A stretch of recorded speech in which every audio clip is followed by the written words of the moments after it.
One murder every 30.5 minutes.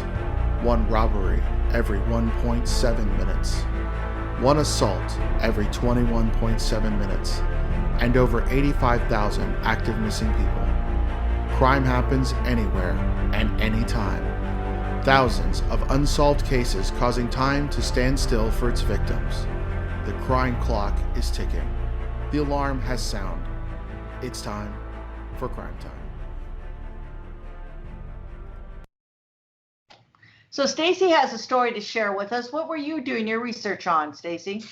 Well, I've been looking at a case that was originally, it come out in July of 2017, and I believe that they have given this case the cheerleader murder. Basically, this is out of Ohio, and it's a woman is on trial right now for burying her newborn baby in her family's backyard. Oh. Yes, and I got this information from the from people.com, and it came out on September the 9th. And so basically, Brooke Skylar Richardson, who was 18 at the time, she buried her newborn baby in her family's backyard, and this is a prominent family out of Carlisle, Ohio. Okay, and from what I understand, that's a fairly small town, and basically they've kind of been bombarded with media, and I mean, right now with the trial starting, it has kind of redrew all the interest and everything to this little small town and to this family. Anyway, so Brooke is now 20, and I believe she actually goes by Skylar, if I read that correctly. But anyway, she indicated to the police officers when questioned about this that she did not want to be an 18-year-old single mother. And I mean, that's basically been what everything that she did's basically been, wrapped around that. Okay. Like I said, she is 20 years old now. She's on trial, and she has a slew of charges. I mean, this is serious business. She is, right now is being charged with aggravated murder, involuntary manslaughter, gross abuse of a corpse, and tampering with evidence, and child endangerment. So she is facing life in prison over, this situation. Basically, the DA and her attorneys are having this big argument back and forth about whether this child was born stillborn or alive. And yes. Which makes it does make a difference on, I think, her charges, and which will make a difference on what her sentence would be. So Skylar's saying the baby was dead when it was born, and the prosecution is saying that the baby was alive. Exactly. And when originally when they questioned Skylar about this, they recorded a video of her, when the police, was interrogating her.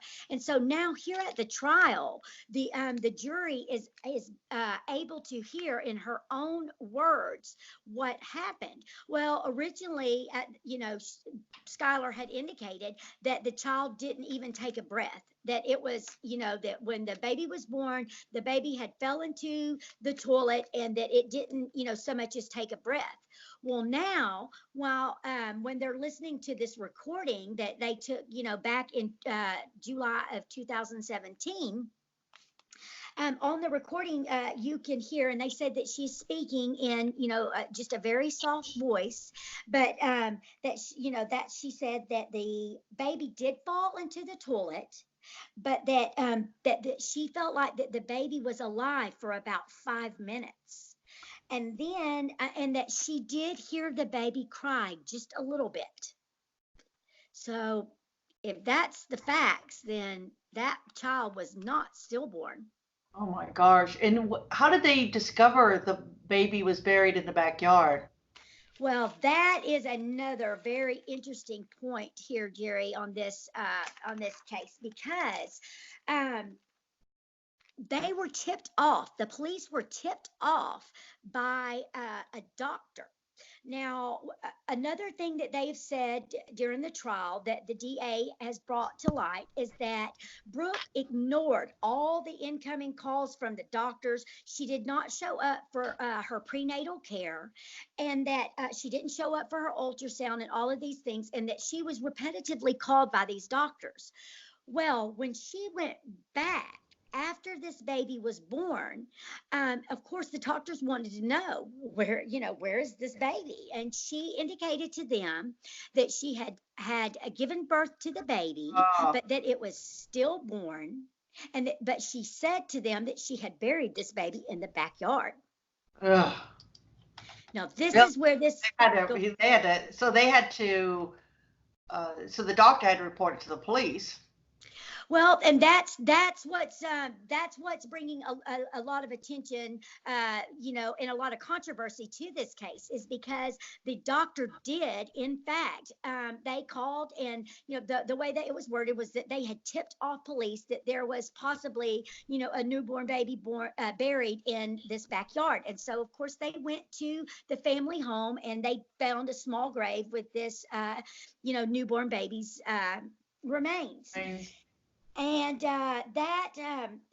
that is where this some of the like I said, some of the controversy has come in because that has started this whole taking it kind of on a turn because everybody is talking about that is a breach in the patient doctor confidentiality. And oh, yes. Yes. So, and I'm not sure, and that's something that I would like to look into a little bit more. Is that what exactly how does that law read, and was the doctor obligated? Because I do know that some of the most confidential records that we have is our medical records, and so I don't know. How that's going to, but they well, did let the doctor. They did let this was found admissible in court, and so I believe that the doctor has been there and testified. So I wonder if the rights of the child was first and not the confidentiality. right, which that maybe that overrides the doctor patient confidentiality. Apparently so, because it was found that the doctor was able to testify in court and be questioned about it. So Not to apparently. mention the doctor was the one that was overseeing that mother's care. Um, Maybe he would have been the baby delivery doctor. Maybe his eyebrows were raised over that period of, however many months that she was listed as his patient for, that raises a red flag to have the skipped prenatal visits that you mentioned. And Right. Well, now, and I believe that they said that the actual doctor that called the police department, that it was not the same doctor that had been trying to call and get her to come Oh, in, uh-huh. but she went to a different doctor for her check. well, now it didn't sound like I mean what I was thinking, and it didn't state this clearly, but that maybe they were in the in the same office, in the same practice, but a different doctor, because the doctor was aware that she had been pregnant, because that's what caused them to ask those questions, and so Oh, yes, I got a question. I got a big one that I want answered. I can't wait for this.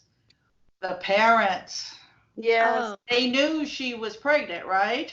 no, Oh, no, I'm she did sorry, it. I didn't mention that. Oh, No, listen, she kept this a secret, and that was something else that was brought up at trial, is that she didn't tell anyone. She didn't tell her parents. The best that I can tell, the only ones that knew about this was this doctor. Okay, on the recording where they're questioning Brooke about what happened, they say that there is a moment where where the father, that, and you could tell, they said, sounding very concerned, wanted to know, Skylar, what happened? and that was something that the jury was able to hear as well. And so it was clear that the parents didn't know anything about this.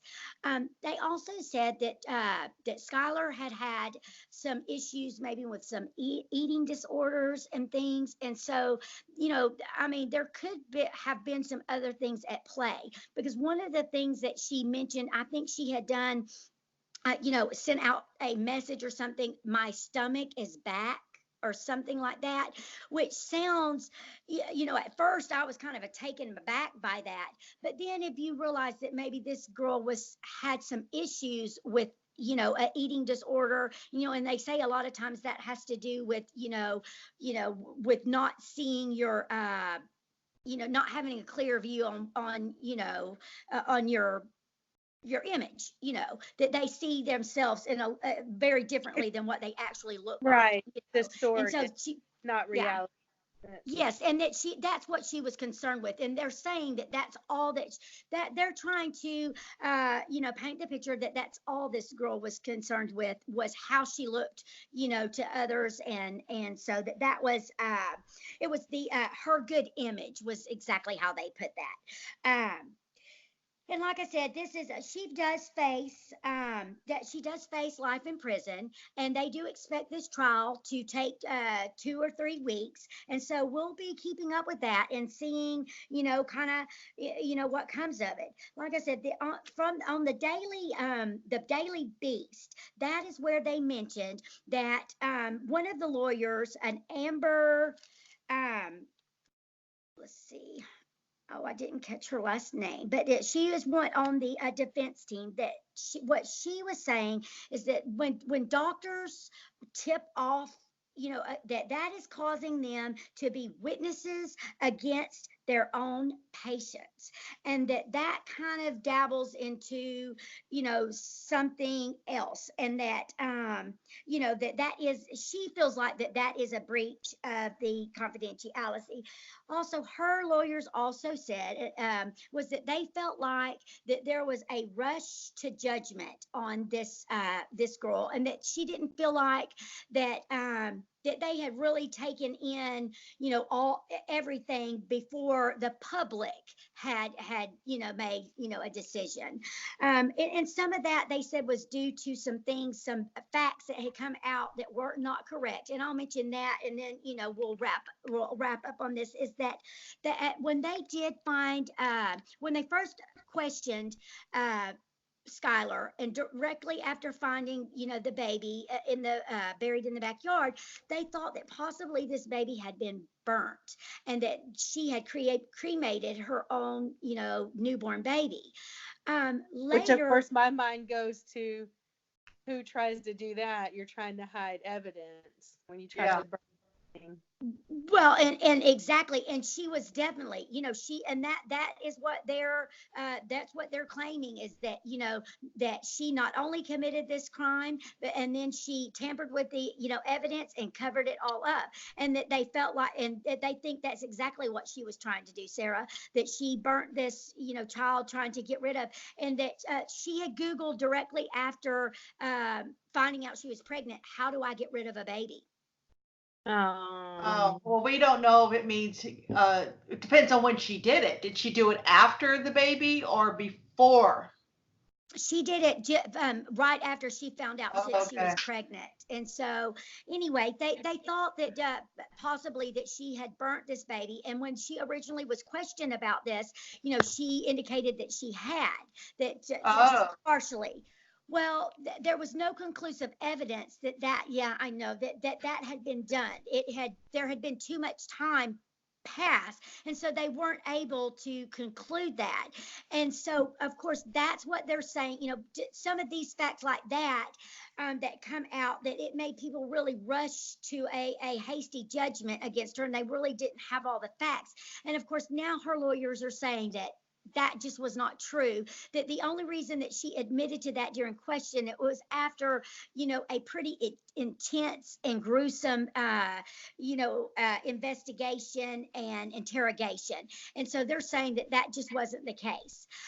Like I said, of course, there's already been, like we mentioned earlier, she did say that the baby did not take a breath, and then of course, in the recording, the jury was able to hear that originally she had said that the baby did, cry a little bit and was alive for 5 minutes, and so I don't know, and I don't know what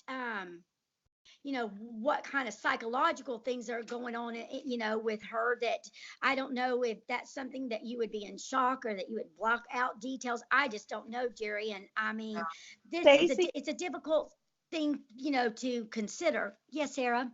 Stacey, I don't know if you ran across it, but was there any mention of who may have been the father of that unborn? That You deceased? know, I did not, in all of my research, I did not find that out. But you know what, Sarah, I'm glad you asked that, because I think that would be something that we need to kind of follow up on. Now, when they were talking about who all she told, it was never mentioned. No, there wasn't any mention where that I found of, that she, had confided in a boyfriend or anything like that. Did you happen to run across that information? Not yet, but I'll look.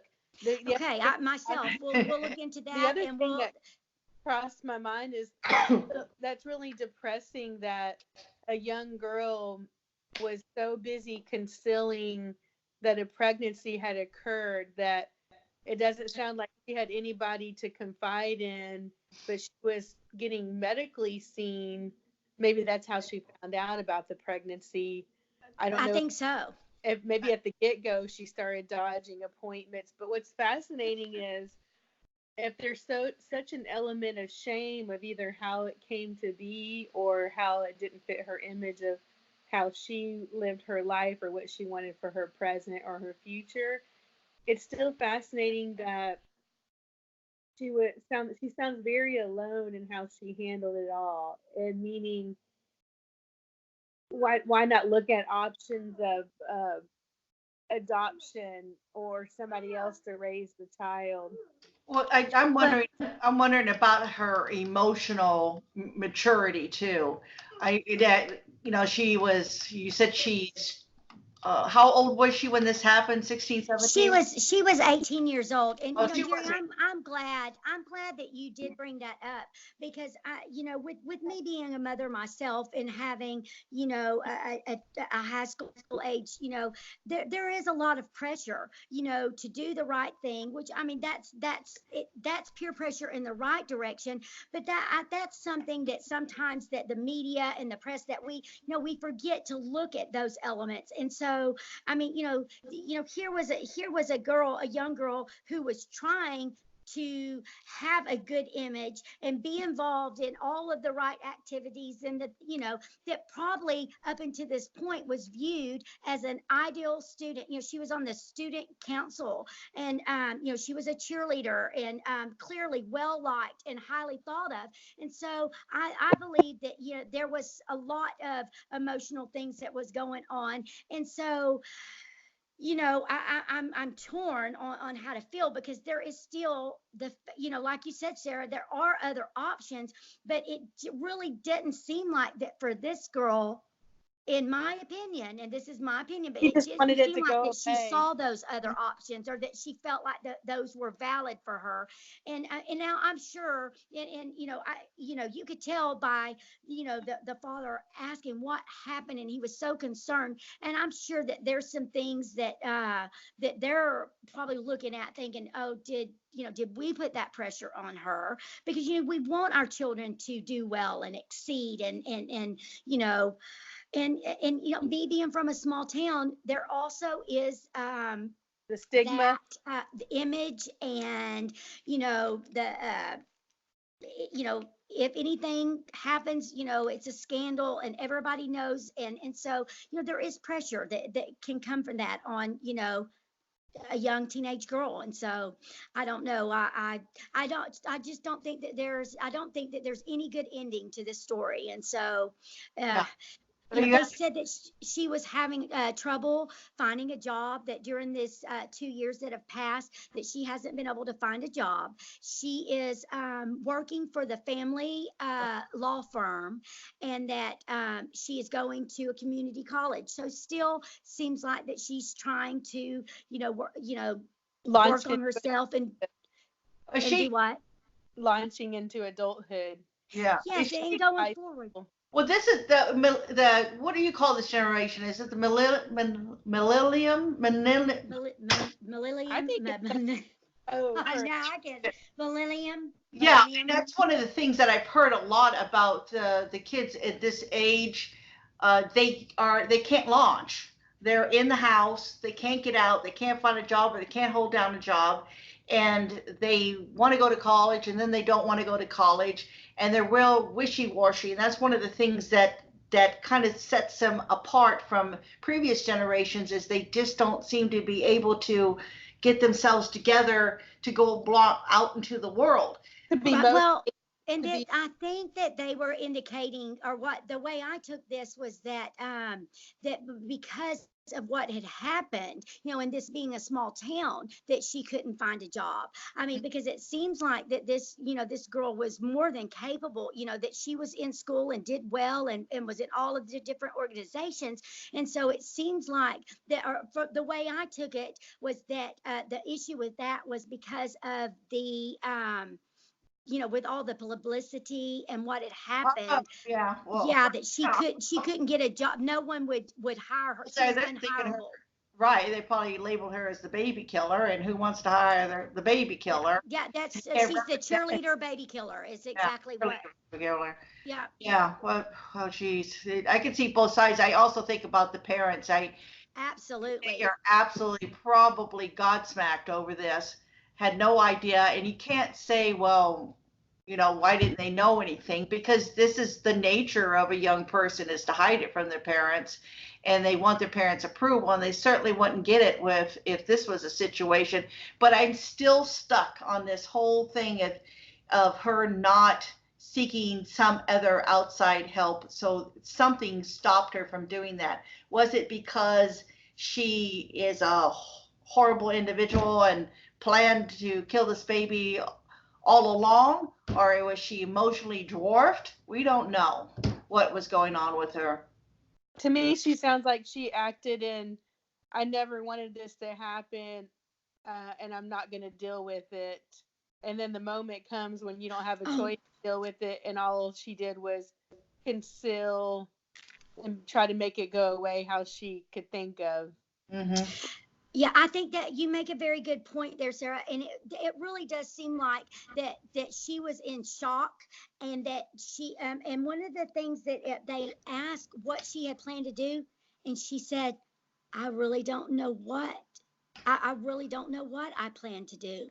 I mean, it was like she really didn't. She wasn't. I'm sorry. And this is something that's really important to this, is that she went into labor early. I think at 33 weeks, I believe.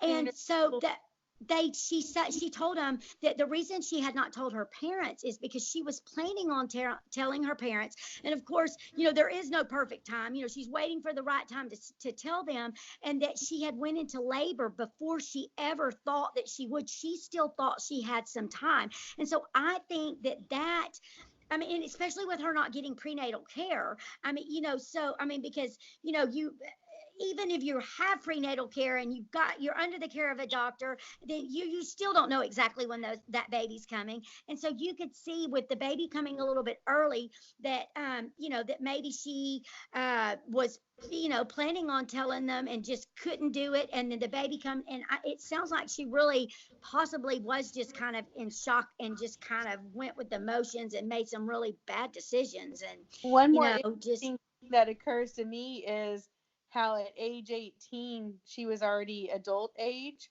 But it's interesting with modern times, if your doctor is calling you to just your cell number, not like in the olden days to a home landline, where her parents wouldn't, if she was living with them like a dependent still at age 18, that whole you're an adult but you're still a dependent, type of Well, that's where that doctor-patient confidentiality comes into play, because that has been in the forefront of a lot of legal cases now.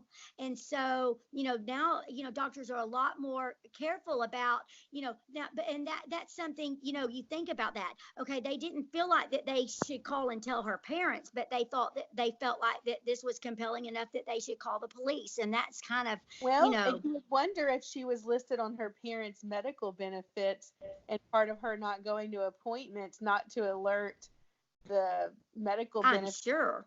Get the invoices. What do you mean our daughter's listed as?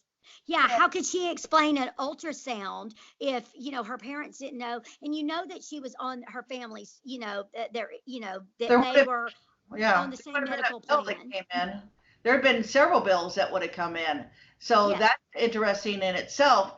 And they don't open their bills. So how many times did she actually go to the doctor? Oh, she only went one time, Jerry. She only, Right. I mean, that was the whole, that was the thing. The doctors had called her multiple times, but she went for none of her prenatal care. And she didn't go to her ultrasound or anything. She was she wanted this to go away. I bet that one appointment was when she found the news of even having pregnancy as her status. Absolutely. Yeah. That was when she was found out she was pregnant. Deny, conceal, make it go away, make it go Block away. it out. And then, she was probably trying to find, a plan. And then lo and behold, the baby comes early, and, she's even, she still didn't have a clear plan. And then she delivers this baby and panic. And I mean, I can't help but with me being a mother of daughters, my heart goes out to her. But I also then I think about that, this newborn, how tragic, how horrible for that. It's mixed emotions all the way around. Doesn't look she's not like my body shape where I actually could disguise pregnancy. I have plenty of pre-padding where it would be a little harder. I haven't really looked at her pictures, but she doesn't strike me as someone who could easily hide having your belly growing that far along. Well, my guess is that with her already having an eating disorder, my guess is that she probably that's one of those people that really watched, her weight and everything. And I know that there was no concealing with me, but I do have friends that that were tiny and petite, and they just didn't gain very much. They just didn't get real big until the very end, and then she did go into labor, a little bit early, and so I don't know, and then she went through that by herself. Kids, and yes, and she delivered this baby. When she went to deliver, she was, she had to have been scared to death, and that has to be factored in too. You may not know the answer to this, but do you have any idea the point of the baby being delivered and the point of the doctor calling cops? Like, how much had it been, like a year or 2 years? Like no, I don't believe so, because that in July of 17 is when when they found the baby in the yard, and so it couldn't have been there wasn't that much time lapse, several months, I think 2 or 3 months, and so I'll watch 18. Yeah. I wonder if the case would be handled differently if she was just by legal adult age handled as a minor, for example, if she had been younger than 18. I wonder. Well, absolutely, because then, then she would have been treated as a minor. Well, actually, at that time, that's usually when the DA makes a decision. Are we going to pursue this as adult charges, or are we going to, because that could have been then her records would have been concealed. All of this wouldn't have been public, knowledge. And it would have, when she turned 18, it would have went away. Wow. Oh, that's the other thing that they are saying, the implications. If this baby was stillborn and she is charged, they're saying that there could be implications, the change of how that's handled for women who give birth to stillborn, the fact that she is being criminally prosecuted. And so they're saying, that's some of the controversy and the attention with this case, is because they're saying that, that's going to be, there could be implications for women for years to come if she is found guilty, of murder, and this baby was stillborn. Where don't just look for a fallback excuse that no one's going to question. Well, you know what? I'm just sitting here thinking to myself, if you go back and you think, okay, here she is all by herself, she has this baby, right? And the baby's born and it is passed away. Well, okay, I'm home free. The baby's died. Nothing I could do about it. Can't change anything. I can go bury it in the back, try burning it, and then go bury it in the backyard. Nobody will ever know anything. Okay, that's one scenario. The other scenario is, oh, the baby's born. It's alive. Oh, crap. What do I do? Well, I'm just going to kill it now. So those are two different, really extreme personalities there. One that goes, oh, no, I'm going to put it and I'll bury it and then just go on with my life. What difference is it going to make? No one that needs to know. To the person that turns out to be a horrible murderer of a child. So. Well, and then with that as well, I believe that I read somewhere that she said that she may have squeezed the baby just a little too tight, which, that comes to, I'm thinking, someone squeezing, but, I mean, she could have been, I mean, she's just went through labor without any kind of medication. I mean, she could have been holding the baby and, had, over its mouth and really not aware of that. I don't know, but, and you're right. But I also, I'm wondering about, her emotional maturity, because that second scenario, where she could have done something, it's like, could her maturity level had something, but what I'm wondering is, if she had never been pregnant, could this girl have went on through life and nothing like this ever have happened? That's really another scenario. Mm-hmm. You've got, okay, either one, she just, didn't know this happened, and the baby was stillborn, and she didn't want anyone to know, or two, she had the baby was alive, and she just is a baby murderer, or three, she had this baby was alive, and she panicked and made some really poor decisions as a as a just barely adult, and that thinking, my parents are going to be mad at me, my friends are going to turn away from me, my school, I'm not, I'm going to get kicked off of all the what seems like major consequences to a high schooler, that that just seems like little things to us, but that's major in a high school age girls. So I don't know, that's what I don't know that there's any easy answers, and I myself, I'm conflicted on how I feel about it. And so what about all the other stuff that's involved with having a child, the placenta and the umbilical cord and all that? Did they know what happened to that? Did she ever say? That she cleaned it all up. She throw it in the trash can, or did she bury it? Well, they said that, she mentioned being on the toilet and that the baby had fallen into the toilet. Yeah, but that wouldn't have gone down the toilet, I don't think. Would it? I don't know. I mean, I don't know.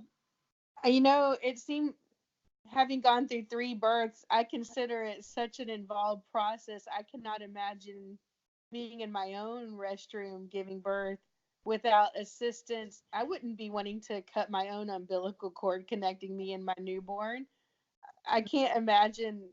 I can imagine a home birth with a bunch of midwives, but I certainly can't imagine by myself. And that still seems scary. Training.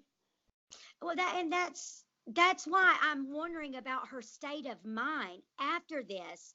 I mean, I'm just wondering, was she really capable? I mean, or was she making You know what I mean? Because like the human body will do some, when you're in pain and when you're in shock, these other mechanisms kick in. And so I'm wondering if she was in a real sound state of mind. So I mean, I'm really, and of course, I guess medical doctors or something would be better that could answer this. But I'm wondering if this was a clear decision of someone in a sound mind state.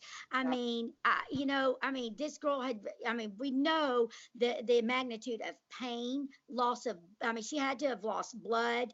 No medical assistance. Like you said, she had to cut her own umbilical cord, no help passing, all the, the stuff that comes after. I mean, it just, I can't imagine. And as an adult, after someone, a mother of three, I'm not sure that I would have been making good decisions. Did you I know don't that believe. at some point, I was looking at one of the latest articles. Did you know that at some point that she had named her baby? Yes, and I'm glad you brought that up. I failed to mention that. Yes, she refers to this baby as Annabelle. Wow. Well, with that, And that came from her family. Her family's they had released that when she's talking about the baby, she refers to it as Annabelle. And I don't know. Do you know, Sarah, when it was that when the family released that information? No, I didn't even know that the family released it. I had seen a sentence that mentioned that police had broken her down during questioning, but I think that didn't relate to the name. I think that's when it related to her admitting to the burning. mhm. So it happens to be mentioned in the same sentence, but I don't have the part about the family. Okay, I just was I curious. get to wonder how the family approached her and the whole thing at all. But I could just, yeah, I think about those parents, and it's they don't like what happened, but they still love their daughter. Unconditional love is really going to be what is going to sustain them through this whole thing. One Yeah, thing and it does sound like that they're supporting, that they are supporting their daughter. And, because as parents, they're probably, going, where did we go wrong? Did we put Oh, this yeah. pressure on her? Because, that was one of the things that she did not want her parents to be unhappy with her. And Yeah. so, I'm very ladies, fascinated for about two things. One thing we haven't mentioned was how she had contemplated abortion, but by the time she did, it was considered too late. yes. Yes. Oh, So she did look for other avenues, but then she wasn't able, and that makes sense. So it makes sense that why she can't make up her mind. She can't make a decision. So no. She made a decision, but they wouldn't let her have the abortion, Jerry. oh, She went. I misunderstood. Yeah, Okay. she went. Yeah, she went and tried to seek out an abortion, but she was too late. By the time she found out she was pregnant, it was past the point where she could have an abortion, and they wouldn't let her. And so, she from the beginning did not want the baby. And that doesn't sound like maybe that was the part about the whole eating disorder that you mentioned, how someone struggling with an issue might have maybe their period stopped for another reason, for example. Mm-hmm. So someone could not be alerted that they were really pregnant. So if she found out late in the game of being pregnant and then had an early labor, that sounds like a smaller window of time to be dealing with it. That puts a little Yes. bit. And that's a good point, Sarah, because we're visualizing that this girl had 9 months to sit there and think about that, which is really closer to 10 months when you look at it. But it's but I think that that's a good point, is that I think that it was later on, I think that she was further along in the pregnancy when she found out about it, and then she had the baby earlier. And so that's right. Which that puts a different perspective on it too, that if someone wasn't going to put a baby up for adoption, I was looking at it as she was so busy concealing that the pregnancy even happened that you were avoiding telling your parents or medical people what you did or want to do, not involving anybody. I find it fascinating that even if they're not trying to put a lot of weight on a text that she sent to her boyfriend the morning after the baby died, to me it's interesting, how did a boyfriend not have awareness So I wonder if he's going to be called for the You know state. what? You brought something up that just my mind just went to this. Also on the eating disorder, if she had an eating disorder and she had lost, because most people that have eating disorder, they binge or purge or whatever, and they lose a lot of weight. And so she may have just been gaining weight up to a normal weight, and so it may not have, you know, uh, raised any kind of warning flag there either, because you think about, you're going from a normal weight and then you start gaining weight, then you're going to notice that immediately. But if you're someone, if she was already 20 or 30 pounds underweight, and then that may have just got her to a normal weight for her, and I don't know that, I'm throwing that out there. Like talking about, everybody handles pregnancy different, but if you are trying to either binge or starve yourself or eat normal, generally a lot of women, when we're pregnant, there is a change in your appetite, what you want to eat, what you don't want to eat, how much. Or if you've struggled with always being a dieter, you might feel free to have that piece of chocolate cake. Or if you're like me, I have plenty on me, I don't need to gain any. So if I'm not craving chocolate cake, I'm not using it as an excuse. See, I have a friend that with each of her pregnancies, she lost like this huge amount of weight because she tried to, eat, more healthy and be more aware of what she was eating. And I was like, who does that happen to? I was so jealous. I felt more hormonally balanced while pregnant. I think life was good and easy, and normal and great. So my fascination though is for anybody that she lived with or around her, if they would have noticed different eating habits regardless of any struggles, or Right. even herself, an increase in, wanting your vitamin C, give me more fruit. Well, with her not planning on keeping, with her not wanting the baby, I can't, it seems hard to think that would be what her mindset was, but we really don't know. But I do, listen, I enjoyed discussing this story with y'all, and it will be interesting for us to watch and see the conclusion of this trial. And, and like I said, this is one of those story and cases where I'm just not sure that there's a good ending. And so, my heart does go out to this family, and I also realize that the DA has a job to do, and so it will be interesting to see what comes of it. Thank y'all for listening and discussing it with me, ladies. Yeah, that was really interesting. Yeah, I'm glad we got a chance to talk about it. And with that, we are out of time for this week. So we're going to wrap it up and say goodbye to everybody. But first, I want to remind everybody, let's go to Crime Time on Facebook. Please go over there to Crime Time Facebook. You'll see pictures over there. Just go over where the photos are and click on it. You'll see everybody that we've been talking about. And we did a special bonus podcast on Crime Time. It's already up there on Andrea Nabel, and you want to hear all about that because she was a missing person now, and she used to search for missing people. So that's a really interesting story. We went all over about that one and talked about it in social media. So with that, we are out of here, and we'll see you guys when we see ya. Bye, guys. Thanks, ladies. See you next time. Thank you. The views expressed on this podcast are personal opinions only. While all attempts are made to present accurate information, it may not be appropriate for your specific circumstances, and information may become outdated over time. Crime Time Podcast does not assume any liability with regard to results based on the use of information provided here. Furthermore, advertisers, commentators, and linked sites are solely responsible for their views and content, which does not necessarily represent the views of Crime Time.